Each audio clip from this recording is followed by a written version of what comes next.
Hello viewers, இனி நம்ம பார்க்க போறது One Piece episode 228.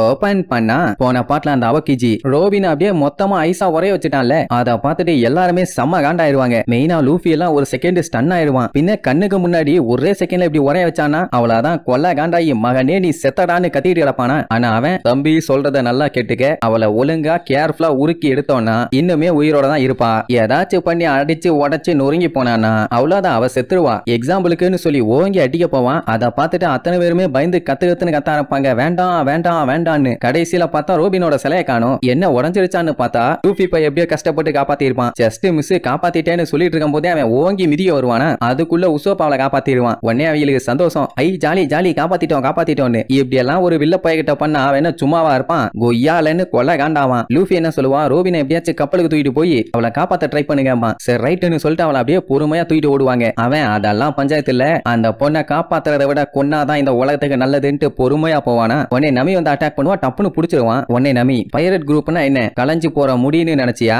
சிக்குனே உன்னை செதுக்கிடுவான்பா. எதுக்கு தேவையில்லாம இப்ப குறுக்க வந்து வெட்டி டைலாக் எடுத்துக்கிட்டு இருக்க, ஓரம் பொண்ணு தள்ளி விட்டு போயிருவான். அட்டாக் பண்ணதுக்கு மரியாதை இல்லையாடா. உடனே சஞ்சியும் ஜோரோமும் சம காண்டாயி இவனை இன்னைக்கு பொல்லந்திரலான்னு வேகமா அட்டாக் பண்ண போவானுங்க. உடனே லூஃபி நில்லுங்க, நான் அவன் கூட ஒண்டி கொண்டி சண்டை போறேன், நீங்க யாரும் குறுக்க வராதீங்கம்மா. 100 மில்லியன் பவுண்டி இருக்க ஆளு நேருக்கு நேரு சண்டைக்கு வாடான்னு சொல்லி கூப்பிடும் போது எப்படி அவன் வேண்டான்னு சொல்லி விடுவான். சரி ஓகே ஒரு கை பார்த்தலாங்கிற மாதிரி சண்டைக்கு ரெடி ஆயிருவான். என்ன அப்படியே உடம்பு பூரா ஃப்ரீஸ் ஆகும். ஒரு வார்னிங்கும் சேர்த்து கொடுப்பான். இவன் கப்பல்ல வரலையாமா, அதனால கண்டிப்பா நான் உங்களை இங்க கொன்றுவேன் ஓகேவான்னு வில்லத்தனமா கேட்பான். சாவ பார்த்து பயப்படுற ஆளா நம்மாளு. அதே நேரம் இங்க கப்பல்ல காட்டுறாங்க ஒரு பாத் டப்ல ரோபினை படுக போட்டு அவன் மேல சுடுதண்ணி எடுத்து ஊத்திட்டு இருப்பானுங்க. ஆனாலுமே ஒழுங்கா உருகின மாதிரி இல்ல. உசோப்பு கத்திட்டு இறப்பான். அவளால மூச்சு விட முடியுதா, அவ உயிரோட தான் இருக்காளான்னு. சாப்பருக்கு எப்படி தெரியும், அவன் எனக்கு தெரியல இவளை காப்பாத்த இதுதான் ஒரே வழிங்கிற மாதிரி சொல்லுவான். ஆனா அவனுக்கு காண்டாவும் ஒரு டாக்டர் இந்த மாதிரி பேசிட்டு இருக்கியே உனக்கு அறிவில்லையான்னு திட்டுவானா. பாவம் சாப்பர் தான் என்ன பண்ணுவான், 2 பேரும் மாத்தி மாத்தி தண்ணி எடுத்து மேல ஊத்திட்டே இருப்பாங்க. எப்படியா அந்த ஐஸ் ஹீட்டுக்கு கரையும். அந்த டைம் எப்படியாச்சும் அவங்களை காப்பாத்திடலான்னு. அந்த டைம் வெளியில ஏதோ ஒரு சவுண்ட் கேட்குமா, என்னன்னு வந்து எட்டி பார்த்தா இவங்க 3 பேரும். நீங்க இங்க என்னையா பண்ணிட்டு இருக்கீங்கன்னு கேட்டா அதெல்லாம் அப்புறம் சொல்றோம், நாங்க இப்ப சீக்கிரமா திரும்பி போகணும், ஆனா கையிலயும் காலையும் இருக்க ஐஸா முதல்ல கரைக்கணும்னு சொல்லுவானா. அதுதான் நாங்க ஷவர் ரூம்ல ரோபினை வச்சிருக்கோம், டெம்பரேச்சரை குறைச்சா ஆட்டோமேட்டிக்கா கரைஞ்சிரும்னு சொல்லிட்டு இருப்பான். உடனே நம்மளுக்கு 2 பேரும் கடலுக்குள்ள குதிச்சிருவானுங்க. ஏன்னா கடலுக்கு அடியில போக போக ஹீட் அதிகமாகும்ல, அப்படி கரைச்சிட்டு இருப்பானுங்க. சாப்பர் அப்படி கரைஞ்சு முடிஞ்சதுக்கு அப்புறம் அங்கேயே இருக்காதீங்க, நேரா கப்பலுக்கு வாங்க, அதுக்கு ட்ரீட்மெண்ட் பார்க்கணும்பா. ரோபின் வேற அங்க சீரியஸா இருக்கால, சோ நமிய ஹெல்ப்புக்கு கூப்பிடுவான். இங்க ஒரு வழியா நம்மளுக்கு காலையும் கையில இருந்த ஐஸா கரைச்சிட்டானுங்க. ஆனா இன்னுமே அந்த இடம் ஒரு மாதிரி இருக்கு. நம்மளே கையில ஐஸ் ரொம்ப நேரத்துக்கு வச்சுட்டு எடுத்தோம்னா என்ன ஆகும், அந்த இடமே சவந்து போன மாதிரி ஆயிரும்ல. அதே ஃபீலிங் தான் இவங்களுக்கும். உசோப் வந்து பார்த்துட்டு பதறுவான், ஏண்டா லூஃபி எங்க ஆளை காணும், ஏதாச்சும் பஞ்சாயத்தான்னு கேட்பான். அவன் அங்க ஒண்டி கொண்டி சண்டை போட்டுட்டு இருக்கான்னு சொன்ன உடனே எது லூஃபி மட்டும் தனியா சண்டை போறானான்னு ஷாக் ஆவான். ஆமா கேப்டனோட ஆர்டர், இவங்க எப்படி முடியாதுன்னு சொல்ல முடியும். உசோப் வண்டியா திட்டுவான், என்னதான் கேப்டனோட ஆர்டரா இருந்தாலும் அவனை போய் இப்படி தனியா விட்டுட்டு வரலாமான்னு. சஞ்சி கொல்ல காண்டாயி அவன் தான் ஒண்டி கொண்டி சண்டை போறான்னு சொல்லியிருக்கான்ல, அதுக்குள்ள நாங்க எப்போ பூந்து சண்டை போட முடியும், அறிவு இருக்கா உனக்குன்னு கத்துவான். ஜோரோ என்ன சொல்லுவான், இப்படி நம்ம இங்க சண்டை போட்டுட்டு இருக்கிறதுல ஒரு யூஸும் இல்ல, இனி அடுத்து வரப்போற பஞ்சாயத்துக்கு நம்ம ப்ரிப்பேர்டா இருக்கணும்பா. அப்படியே கொஞ்ச நேரம் போகுது. அங்க கட் பண்ணி லூஃபியை காட்டுறாங்க. அவன் முக்காவாசி பாடியா ஐஸா மாறிடுச்சு. ஏன்னா சண்டை வேற லெவல்ல போகுது போல. என்ன தம்பி இப்படி வந்து மாட்டிட்டியாமானா, நம்மால முக்குன்னு முக்கி பாடி ஹீட் அதிகம் பண்ணி கொஞ்சம் ஐஸை உருக்கிட்டு மறுபடியும் சண்டைக்கு போவான். அதுக்கப்புறம் அவன் அட்டாக்ல எல்லாம் எஸ்கேப் ஆகி அவனை அடிச்சு திருக்க விடுவானா. அப்படியே அவன் பிளைங்ல இருக்கும்போது பாடி ஃபுல்லா ஏர் எடுத்து அதுக்கப்புறம் ஒரு ஜம்ப போட்டு ஏர்ல வச்சு சும்மா குமுறுன்னு குமுறி எடுப்பான். அவன் அடிச்ச அடியில சல்லியா நொறுங்கி ஐஸா செதறிடுவானா. சரி இதோட பஞ்சாயத்து முடிஞ்சேன்னு பார்த்தா உடஞ்ச ஐஸ் எல்லாம் மறுபடியும் ஒன்னா சேர்ந்து நம்ம லூஃபி அப்படியே லாக் பண்ணிடுவான். இப்ப நம்மளால மூவ் பண்ண முடியல. அவன் கேஷுவலா இது ஐஸ் ஆக வேண்டிய நேரம்னு சொல்லிட்டு ஒரே செகண்ட்ல நம்மளால கம்ப்ளீட்டா ஐஸா மாத்திடுவான். அவ்வளவுதான் லூஃபியை கம்ப்ளீட்டா ஐஸா மாத்தியாச்சு. அதுக்கப்புறம் தான் அவன் முன்னாடி உட்காந்து யோசிச்சு பார்ப்பான், அவன் ஒண்டி கொண்டி சண்டைக்கு வாடான்னு சொல்லி ஏன் கூட்டிருப்பான்னா இங்க இவனை சண்டை போட வச்சுட்டு அவங்க டீமை எப்படியாச்சும் அவன் காப்பாத்தணும்னு. நான் கூட அவசரப்பட்டு ஏமாந்துட்டேனே, இந்த சண்டையில வின் பண்ணதுக்கு அப்புறம் தான் எனக்கே தெரியுது நீ நல்லா குழப்பிட்டேன்னு. சூப்பர் கேப்டன், நீ அப்படித்தான் நினைச்சு பண்ணியா இல்ல நிஜமாவே என் கூட சண்டை போட்டு நீ தோக்கடிக்கணும்னு நினைச்சியா, சொல்லுங்க கேப்டனுமா. எங்கத்த சொல்றது, அவன் தான் உறைஞ்சு போய் நிக்கிறானே. இப்ப என்னன்னா அவனை பொறுத்த வரைக்கும் நிக்கோ ரோபின் வந்து ரொம்ப டேஞ்சரான ஆளு. அவ ரொம்ப வளர்ந்துட்டானா அவளை அதுக்கப்புறம் ஹேண்டில் பண்றது ரொம்ப கஷ்டம்னு வேற சொல்லுவான். இங்க நிக்கோ ரோபின் உடம்புல இருந்த ஐஸ் எல்லாத்தையுமே ஓரளவுக்கு உருக்கியாச்சு. என்ன இன்னுமே அப்படியே பேனு தான் இருக்கா. இப்ப என்னன்னா இவ கூட இருக்கதே உங்களுக்கு கண்டிப்பா பிரச்சனை தான். அவ பிறந்ததே அதுக்காக தான். அதனால அவளை தேவையில்லாம கூட வச்சுக்காதீங்கிற மாதிரி தான் அட்வைஸ் பண்ணிட்டு இருப்பான். இங்க இவனுங்க வேற அடிச்சு புரண்டு எப்படியாச்சும் லூஃபியை காப்பாத்தணும்னு வேகமா ஓடி வருவானுங்க. இங்க இந்த அவகிஜி நிக்கரோபின் உங்க ஷிப்புக்கு வேண்டாம்னு சொல்லி நம்ம லூஃபியை மிதிக்கிற காண்டி காலை ஓங்கி ஒரே மிதி சல்லி சல்லியா திருச்சிரும். ஐயோ லூஃபியோட மண்டைய உடச்சிட்டானு பார்த்தா அதான் இல்ல, பக்கத்துல இருக்க ஐஸ் கட்டியை தான் உடைச்சிருப்பான். இங்க அவனுங்க வருவானுங்க வந்துகிட்டே இருப்பானுங்க. இப்ப அவன் நினைச்சா கூட ஈஸியா லூஃபியை கொண்டுலாம். ஆனா அவனுக்கு crocodile இவன் காலி பண்ணால, அதனால நான் உன்னை மன்னிச்சு விட்டுட்டு போறேன். அப்புறம் அந்த ஸ்மோக்கர் லூசு பையல பத்தி பேச எனக்கு பிடிக்கல, அதனால நான் கிளம்புறேன்ட்டு அவன் பாட்டுக்கு போயிடுவான். நல்ல வேலை லூஃபி எதுவும் பண்ணல. இங்க நம்மளுக்கு அடிச்சு புரண்டு வரும்போது அங்க லூஃபி உறைஞ்சிருக்கத பாப்பானுங்க. லைட்டா பீதியாவும் நல்ல வேலை உடையாம இருக்கானே, சரி சீக்கிரமா இவனை ஷிப்புக்கு தூக்கிட்டு போய் சரி பண்ணிடலான்ட்டு வேகமா போவானுங்க. அதே நேரம் இவன் சைக்கிள் ஏறி உட்காந்துக்கிட்டு சரி ரைட்டு இந்த ஐலாண்ட்ல வேலை முடிஞ்சு நம்ம அடுத்த ஐலாண்டுக்கு போகணும்ட்டு அப்படியே மேப்பை பார்ப்பான். வாட்டர் 7 போட்டிருக்கும். அந்த இடத்தோட பேரு சிட்டி ஆஃப் வாட்டர். ஆனா அது ஹெட் குவார்டர்ஸ்க்கு பக்கத்துல இருக்குது. ஐயோ உசுரா வாங்குவாங்களேன்ட்டு புலம்பிக்கிட்டே சைக்கிள் எடுத்துட்டு போவான். இப்பதான் தெரியுது அவன் எப்படி தண்ணியில சைக்கிள் ஓட்டிட்டு போறான்னு. இவன் சைக்கிளை ஓட்டிட்டு போற இடம்லாம் அப்படியே ஐசா மாறிட்டே வருது. அதனாலதான் பையன் கேஷுவலா கடல்லையே சைக்கிள் ஓட்டிட்டு போயிருக்கான். இதுல வேற இடையில ஒரு மீன் வந்து எட்டி பார்க்கமா, சாரிப்பா குறுக்க வந்துட்டேன், கொஞ்சம் ஓரம்போன்னு சொல்லிட்டு அவன் பாட்டுக்கு ஜாலியா போறதோட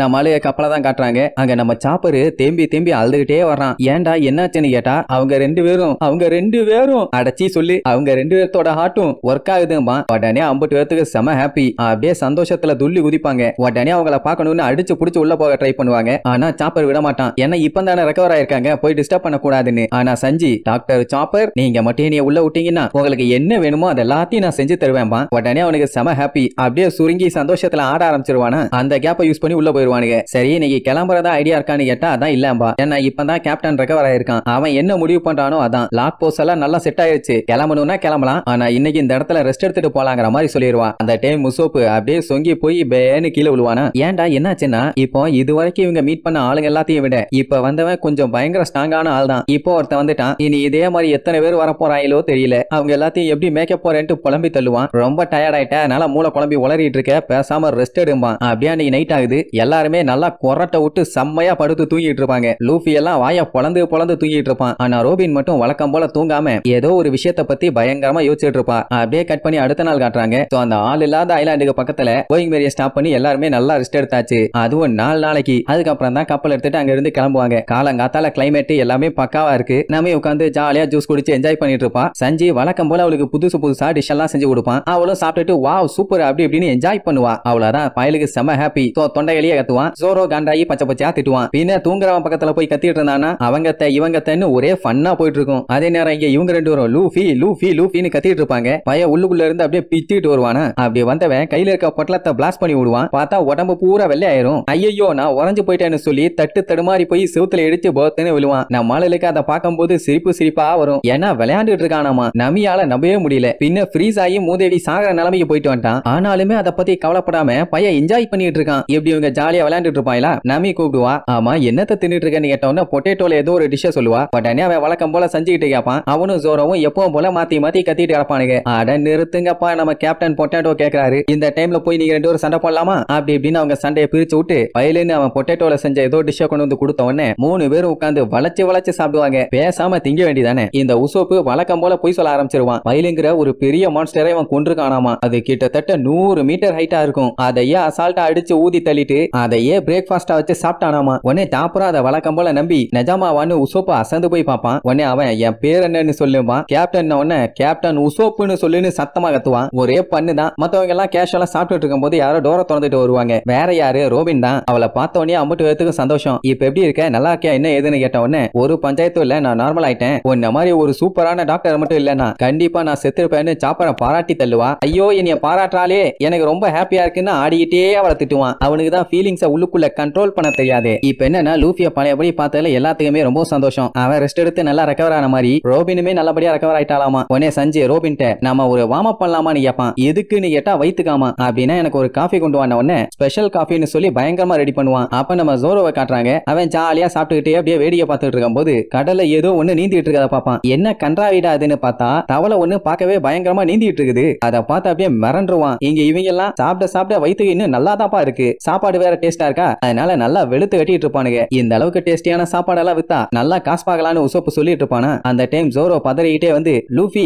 ஆப்போசிட்ல அந்த தவளை ஒண்ணு நீந்தி போயிட்டு இருக்குதுமா. அதுதானே இதுக்கு முன்னாடி ஒருத்தங்களோட கப்பலை காலி பண்ணிச்சு. அது இப்ப நம்ம சைடு தான் வந்துட்டு இருக்குது. கொஞ்சம் பாருங்கம்மானா. இது தவளையான்னு எல்லாம் முழிப்பாங்க. ஆனா உசோப் மட்டும் அட அந்த முட்டாப்பாய அட்மிரல் ஏதோ உளறி இருக்கான். அதையெல்லாம் சீரியஸா எடுக்காதப்பா லூஃபின்ட்டு அப்படியே திரும்பி பார்த்துட்டு செம்மையா ஷாக் ஆவான். ஏன்னா தவளை ஃப்ரண்ட்ல நீந்தி போகுது இல்ல. அதைத்தான் இவங்களால லூஃபியால நம்பவே முடியல. அது கப்பலுக்கு முன்னாடி பயங்கரமா நீந்தி போயிட்டு இருக்குமா. உடனே லூஃபி அதை ஃபாலோ பண்ணுங்கம்பா. அந்த டைம் கப்பல் திடீர்னு டப்புன்னு டைரக்ஷன் மாறுமா. நமி தொண்டை வெளியே கத்திட்டு வருவான். ஏன்டா லூசு பல்லுலா என்கிட்ட கேட்காம ஏன்டா டைரக்ஷனை மாத்துனீங்கன்னு. லூஃபி இருந்துகிட்டு நமி நாங்க ஒரு பெரிய சைஸ் ஃப்ராக் ஒன்ன பார்த்தோம். அதோட பாடி பூரா வெட்டுகாயம் அப்படியே பயங்கரமா முன்னாடி நீந்தி போயிட்டு இருக்குது. உடனே அப்படியா எங்கடான்னு கேட்டா முன்னாடி தான் போயிட்டு இருக்குது. அதை எப்படியாச்சும் புடிச்சு பொளந்து கட்டி சாப்பிட்டு டேஸ்ட் பார்க்க போறோம் பானா. இவங்க 2 பேரும் பார்த்து ஷாக் ஆகி கத்திட்டு இருப்பாங்க. அட சண்டால பயல தவளையே சாப்பிட போறியான்னு. அது பாட்டுக்கு நீந்தி போயிட்டு இருக்குமா. எங்க போகுதுன்னு பார்த்தா ஆப்போசிட்ல ஏதோ லைட் ஹவுஸ்க்கு போகுது. நமி அதை பார்த்துட்டு கண்டிப்பாங்க யாரோ ஒருத்தர் இருக்கணும் இந்த இடத்துல எப்படி இப்படி ஒரு லைட் ஹவுஸ்னு யோசிச்சுட்டு இருப்பான். என்னமா ஏதாச்சும் ஐலாண்ட பாத்தியான்னு கேட்டா ஐலாண்ட் எல்லாம் இல்ல வீடோட லைட் ஹவுஸ் ஒன்று இருக்குது. ஆனா லாக் போஸ் இந்த மாதிரி டைரக்ஷன்ல எதையுமே காட்டலையாமா. அப்படின்னா ஃப்ராகா நம்மளுக்கு டைரக்ஷன் சொல்லுச்சுன்னு கேட்பான். லூசு பயல்களா ஃப்ராக் எந்த ஊர்லடா டைரக்ஷன் சொல்லுன்னு கத்திட்டு கிடப்பா. உடனே ரோபின் பார்த்துட்டு அந்த ஃப்ராகும் லைட் ஹவுஸ்க்கு தான் போகுதும்பா. சஞ்சய் பார்த்துட்டு ஃபர்ஸ்ட் மேல் தோலை உரிச்சு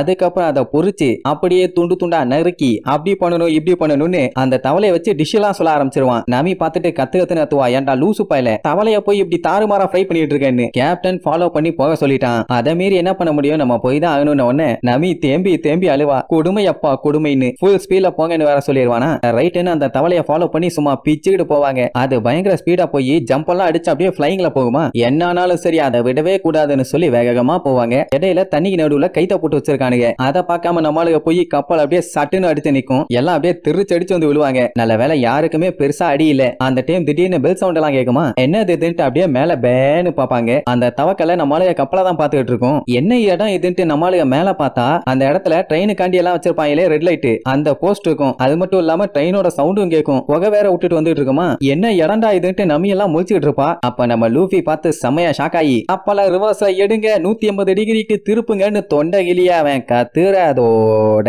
இந்த எபிசோடுக்கு எண்டு கார்டு போட்டு முடிக்கிறாங்க.